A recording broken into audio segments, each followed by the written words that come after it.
Hey guys, alright, we are back with another alternate History Hub video. This time, what if the United States didn't exist?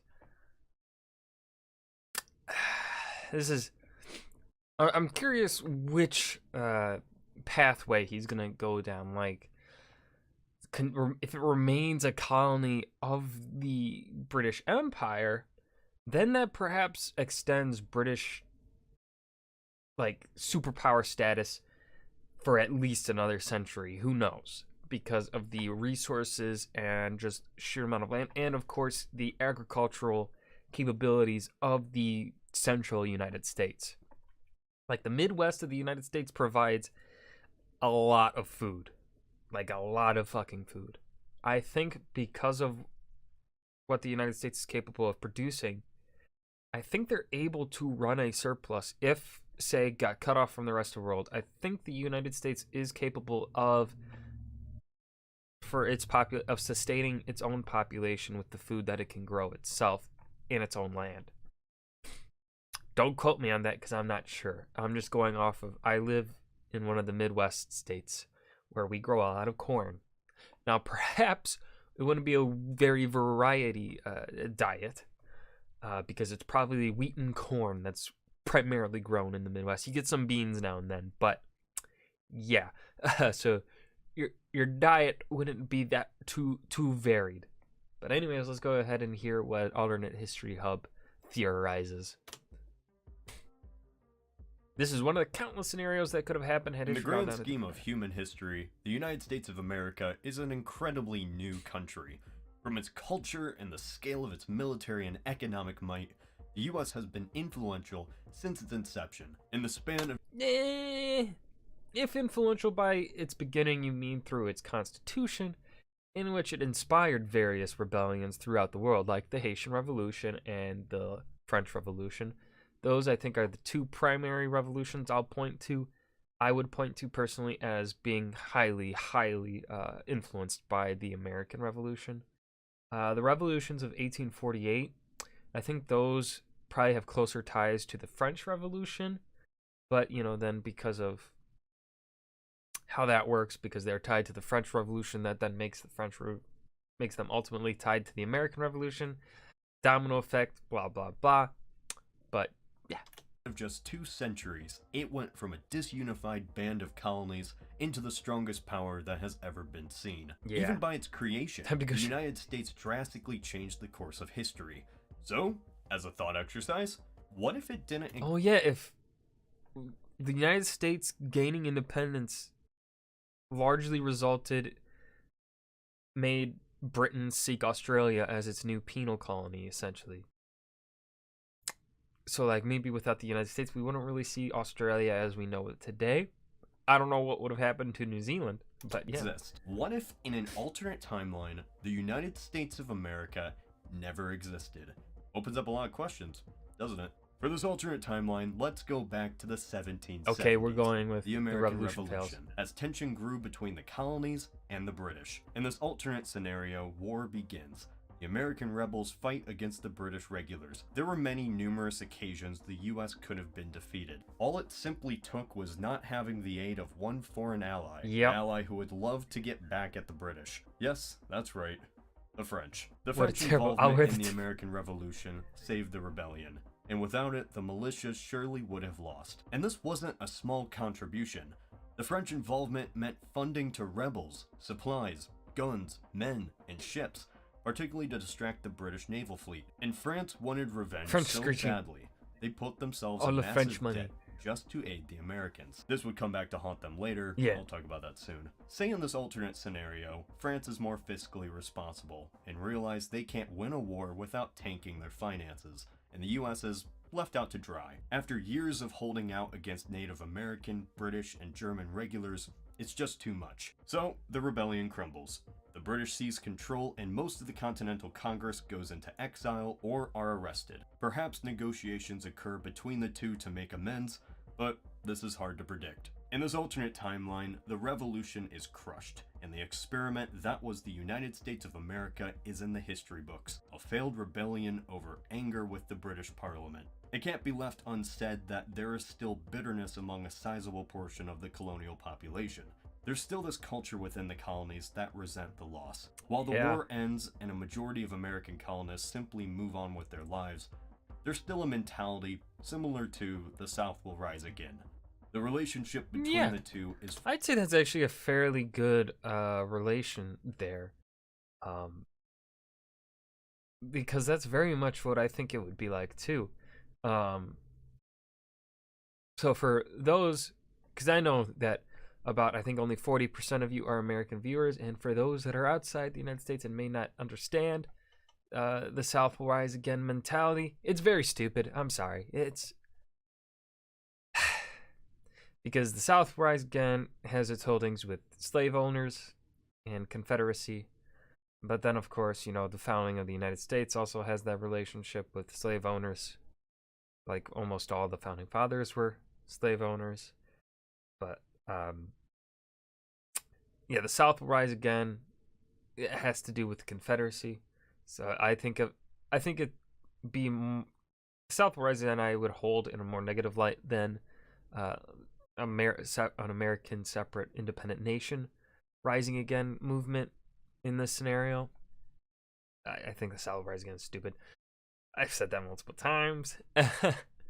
But yeah, I think that's a good, you know, that makes sense. It makes sense. Forever changed. The 13 colonies were already kinda different from the rest of the British realms, but now going into the 1790s and the 19th century, it would be painted as the rogue colony, which still has an independent tendency. Yeah. There are immediate changes that result from the US not existing. When the US won the revolution, in the Treaty of Paris, it was given all of the land east of the Mississippi River. In this alternate scenario, the 13 colonies simply remain the 13 colonies. This changes multiple things, including the path of the British imperial ambitions and the politics of North America as a whole.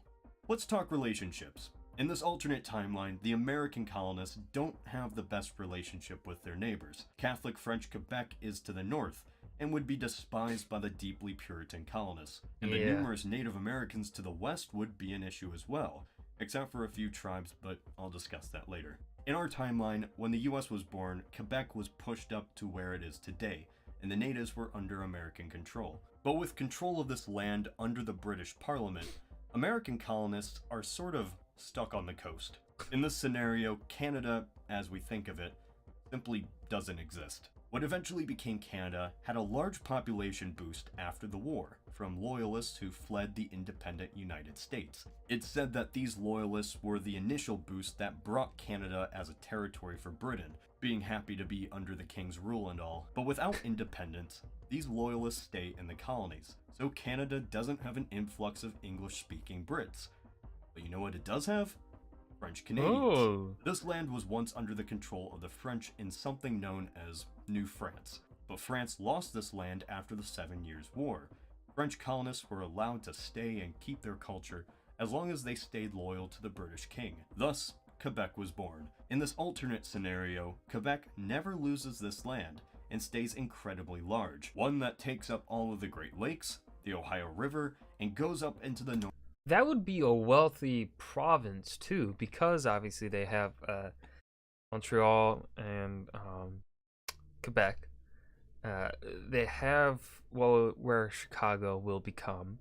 They've got Michigan, Detroit, which during World War II, the early 20th century, Detroit was a pretty profitable place. You know, this is a very, at least in the modern day, it's not as wealthy as it once was. Like I'd say in the 20th century was the highlight, was the shining years of the states of the Great Lake states. But, you know, it has the potential to be a very powerful and wealthy portion of the province of Quebec. Northern seas of the Atlantic. Had Quebec continued to be allowed to rule these lands, the Midwest and the Great Lakes are French-speaking, deeply Catholic territories. But there is a third culture as well. Most of the land south of the Ohio River is entirely populated by Native American tribes. If the treaty with the natives continued, then the British protect native land rights in the Deep South. Inside this territory was what was known as the 5 civilized tribes by the Americans: the Creek, Choctaw, Cherokee, Chickasaw, and Seminole. They were called this because of their general acceptance of many colonial practices into their society, and the colonists held by comparison pretty good views of the natives as well, in comparison to other minorities. It was often thought that if the native tribes simply adopted European culture, they'd be on equal footing with the colonists. As decades go by in this alternate timeline, interaction with British Americans and the Quebec Canadians slowly alter these 5 tribal societies into adapting more European practices. Not much can be said other than the native tribes of the South remain prominent members who may eventually adopt colonial ways. Who knows? It's commonly taught in school that So it's seeming like maybe that through this pathway, that native relations would be better, and also maybe they wouldn't get wiped out to the extent that they have been wiped out in our current timeline. That's what it's seeming like, but we haven't finished the video yet. the American Revolution had an immediate impact throughout the world. And that's true, just not in the way we think. Yep. Remember when I said France was a key ally to the American rebels? That aid required money. That money had to come from somewhere, and the French monarchy didn't have it. The monarchy put itself into a large amount of debt. This debt created a financial crisis, and without getting into too many details, this was the crisis which led to the chain of events that eventually brought down the monarchy, led to the French Revolution, and eventually Napoleon. In this alternate timeline, Oh my God, Britain crushes I forgot to mention Napoleon in my thing at the beginning of the video. Yeah, that's really fucking weird. That weird chain of events that because the United States seeks independence, gets all the money from France, France goes bankrupt, causes causes Napoleon to gain power. Napoleon goes and invades pretty much all of Europe. Well, and because of Napoleon's invasion throughout Europe, that allows for the Holy Roman Empire to dissolve and for the German unification process to begin, as well as also a process of Italian unification. I completely forgot about that. is the American rebels, since France doesn't get involved. Sure, the French monarchy is still in debt, but without this financial crisis, because no war, they can kick that can down the road by at least a few decades. By doing so, Napoleon's opportunity to seize power doesn't happen. The Napoleonic Wars never occur. The Holy Roman Empire is not obliterated by the French invasion, and the hundreds of little German states aren't reorganized into 30 with the Confederation of the Rhine. There is never a rise of Prussia, and so the German Empire is never formed. It can't be underestimated how much Napoleon not coming to power affected global history, as Napoleon's forces invaded Spain and Portugal, bringing their colonies into chaos. In this alternate timeline, without the United States, there is no immediate military catastrophe to weaken these empires. They remain prominent and powerful. Throughout the 19th and 20th centuries, the New World is still prime real estate for European colonization. The British and Spanish are pretty much the only ones left, with the Russians in Alaska, which leaves New Spain in the question. It's doubtful the Spanish would have risked war over the territory if the British wanted it enough. The British expand slowly across the North American continent. However, what changes is how they interact with the native tribes instead of the Americans. Manifest Destiny was a uniquely American ideal that wouldn't exist in this alternate timeline.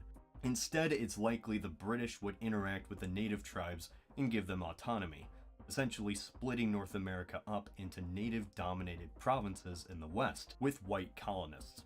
This is the undoubtable effect of the United States losing the Revolution and not existing, the transformation of British imperial policy around the world.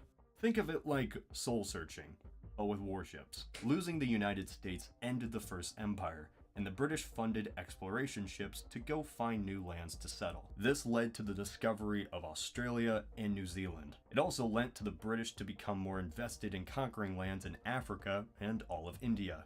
With North America, though, Britain simply invests in this massive territory of land. As industrialization arrives, the British banned slavery and the slave trade as a whole. This would create extreme unrest in the United States, But the British still banned slavery, and the issue is finished by the 1830s. The British have access to the bountiful amount of oil, natural gas, and coal left untapped in North America. The change here is the balance in power in the world. Not only that, but the balance of power in Europe. Germany remains divided for the entire 19th century, meaning World War I and World War II never occur. Yet some alternate war probably would happen. As for North America, the British Dominion of North America is a diverse land. The 13 colonies still exist, and are culturally different from the rest of the continent. Native Americans make up a predominant section of Western North America, while white colonists dominate the western coast. This is, however, simply one scenario. We'll never truly know what will happen. This is just one thought exercise. The United States has always been a land where people from around the world have came to create Foreigners. a new life. And since I'm here, and I have a life, that means that at some point in history, my ancestors had to have gotten on that boat, or flew as I like to imagine, and just stayed in the United States until generations later, I was born. I've always kind of wondered where my ancestors came from. So in sponsorship with Ancestry... Ooh, that was a smooth transition. I've always been curious about that, but I feel like they're not. Ancestry isn't. I don't think they have enough data information really for me to justify paying for it. Just to know things that I pretty much already know. Like, I know where I'm from. My family knows exactly where we're from. I know I'm from somewhat southern Sweden, like north of Skåne or Skane. I don't know how you pronounce that southern province that's closer to Denmark. We're from the province just north of that province. And then I think actually my German ancestry, or well, Prussian ancestry, because I believe my German ancestors came before German unification and came from Prussia. I think that family came from what would become the Danzig corridor in between World War I and World War II. I think that's kind of where we're from on the German side. Not too certain though, I can't remember. Either way, it's close to the Polish border. Yeah. Ancestry is a weird thing. But that was What If the United States Didn't Exist? I thought it was pretty interesting. It's really crazy just the domino effect that one thing can have on history, like on the United States. Like, I feel like one of the things that kind of happens on the internet, and it's an understandable thing, is that people want to push back on American cultural dominance. Like, let's be honest here. The United States has an extremely dominant presence on the internet and on the world. And a lot of people want to kind of push back on that and say the United States isn't as influential as it is, or blah, blah, blah. Want to kind of downplay the influence of the modern superpower. And while I think there's good reasons behind wanting to do that, and I think there are certainly instances where the United States role has been overplayed, like for instance in recent American schooling, they are correcting the mistakes of the Cold War education, in which America was told pretty much that, you know, it was very influential in World War II. Now in the modern day, we do get taught, and it's being taught, that the United States role was not as big, right? It's told that we are told a lot about Soviet Union and the fighting on the Eastern Front. We get told that. But yeah, this is one of those instances where I don't think he's exaggerating here on the influence of the American Revolution. The United States Revolution is arguably one of the most, if not the most influential revolution in history. I would say it is definitely the most influential revolution in modern history. And I think it would be up there. And I think the French Revolution would only be put, like, let's say we made a tier list for the revolutions. The United States would be S tier. And then I think up there with it would probably be the Chinese Revolution, in which the Communist Party comes from, where the Chinese dynasty finally crumbles, and now you have nationalist or whatever China versus communist China, right? Then you have the Chinese Civil War after World War II ends, blah blah blah, and then you get the Communist Party in full control of China. I would put that up there with the United States, but not more influential. But because of how influential China is becoming, that revolution I see as becoming more and more influential on our modern events.